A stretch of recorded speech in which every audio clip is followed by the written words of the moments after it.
चींटी और टिड्डा। हरे भरे पेड़ों से घिरे एक सुंदर जंगल में कई तरह के जीव रहते थे। उन्हीं में से एक थी एक नन्ही पर मेहनती चींटी। उसका घर जमीन के नीचे बना था, मजबूत और साफ सुथरा। हर सुबह जैसे ही सूरज उगता, चींटी अपनी टोली के साथ बाहर निकल पड़ती।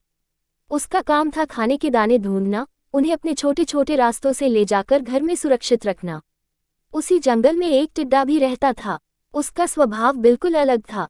उसे गाना गाना, कूदना और मस्ती करना बहुत पसंद था।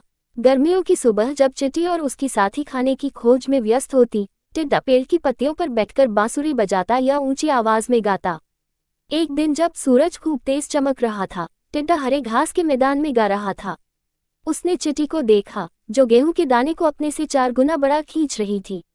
अरे चींटी, टिड्डा बोला, इतनी गर्मी में इतना काम क्यों कर रही हो? चलो मेरे साथ गाना गाओ, ठंडी हवा का मजा लो। चींटी ने रुककर मुस्कुराते हुए कहा, टिड्डा भाई, अभी गर्मी है, लेकिन कुछ ही हफ्तों में बरसात और फिर ठंडी सर्दी आने वाली है। अगर हम अभी खाना जमा नहीं करेंगे तो सर्दियों में क्या खाएंगे? टिड्डा हंस पड़ा, सर्दी अभी बहुत दूर है। जिंदगी का मजा लो, गाने बजाने का समय है, मेहनत करने का नहीं। और वह फिर अपने गाने में मग्न हो गया। दिन बीतते गए, बरसात का मौसम आया। चींटी और उसकी टोली ने पहले से ही अपने घर की दीवारें मजबूत कर ली थीं। बारिश होने पर वे सुरक्षित थीं।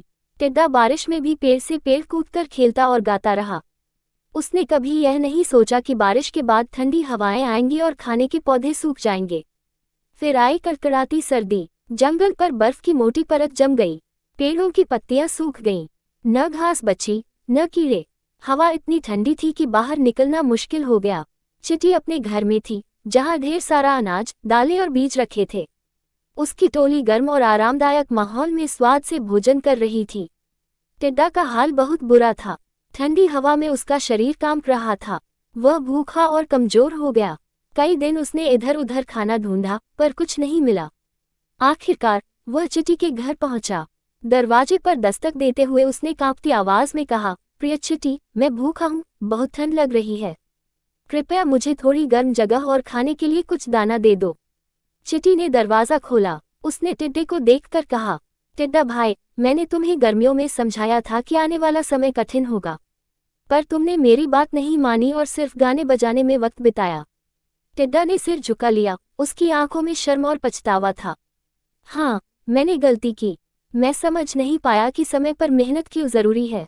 कृपया मुझे माफ कर दो और थोड़ी मदद कर दो। चींटी का दिल दयालु था। उसने अपने दोस्तों से कहा, हम इसे सिखाएंगे कि मेहनत कितनी जरूरी है, पर पहले इसकी मदद करनी चाहिए। उन्होंने टिड्डे को घर के अंदर बुलाया, उसे कुछ दाने और गर्म पानी दिया। टिड्डा ने राहत की सांस ली और कृतज्ञता से कहा, धन्यवाद चींटी।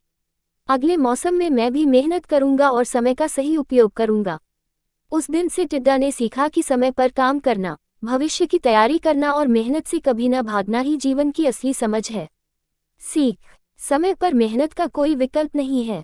जो लोग भविष्य की सोचकर आज काम करते हैं, वे कठिन समय में सुरक्षित और सुखी रहते हैं। आलसी और केवल मौज मस्ती अंत में पछतावे का कारण बनते हैं।